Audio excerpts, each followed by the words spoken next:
ایک بندہ اپنے رب کے سامنے اپنے قدم کو نہیں ہٹا سکے گا، وہاں سے ہل نہیں سکے گا یہاں تک کہ اس سے 5 چیزوں کے بارے میں سوال نہ کیا جائے اور اس کا جواب نہ دے دے۔ پہلا سوال عن عمر فیما افنا، عمر کے بارے میں کہ کدھر لگائی، کدھر فنا کی عمر، وقت، عمر سے مراد وقت ہے کہ اللہ نے آپ کو وقت دی ہے۔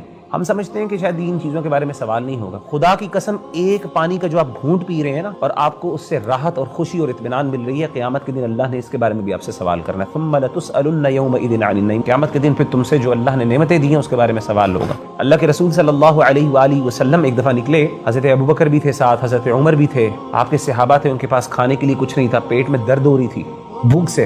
آپ ایک صحابی کے پاس گئے، وہاں پہ جا کے صحابی نے آپ صلی اللہ علیہ وآلہ وسلم کو پیش کیا، کچھ کھجوریں پیش کی، ساتھ پانی پیش کیا آپ کو۔ حضرت عمر بن خطاب کہتے ہیں کہ ہم نے وہ جب پانی پیا تو آپ صلی اللہ علیہ وآلہ وسلم نے فرمایا کہ قیامت کے دن یہ تم جو پانی پی رہے ہو، قیامت کے دن اس پانی کے بارے میں تم سے سوال ہوگا۔ تو حضرت عمر بن خطاب تھے، کہتے ہیں اس کے بارے میں بھی سوال ہوگا۔ تو اللہ کے رسول نے کہا اس کے بارے میں بھی سوال ہوگا۔ ثم لتسألن یومئذ عن النعیم، پھر آپ نے یہ آیت پڑھی۔ وقت اور عمر جو ہمیں اللہ نے دی ہے، کئی لوگوں کو عمر نہیں ملی، اگر آپ کو اللہ نے مہلت دی ہے، آپ پر اللہ کا زیادہ احسان ہے۔ اگر اللہ نے آپ کو 50 سال کی زندگی دی ہے، اس کی نسبت جس کو اللہ نے 30 سال کی زندگی دی ہے، آپ کے پاس 20 سال زیادہ تھے، آپ اس سے بہت آگے جا سکتے تھے، محنت کر کے، اللہ کو راضی کر کے، ایسے اعمال کر کے جو اس سے بہت بہتر تھے۔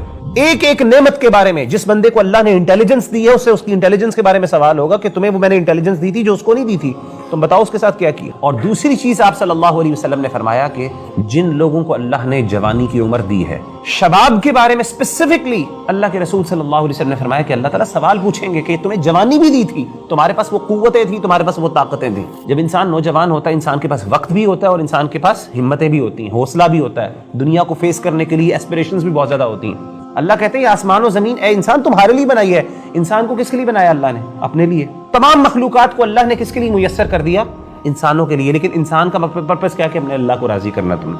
وما خلقت الجن والانس الا ليعبدون، اور میں نے جنوں اور انسانوں کو اسی لیے پیدا کیا ہے کہ وہ میری عبادت کریں۔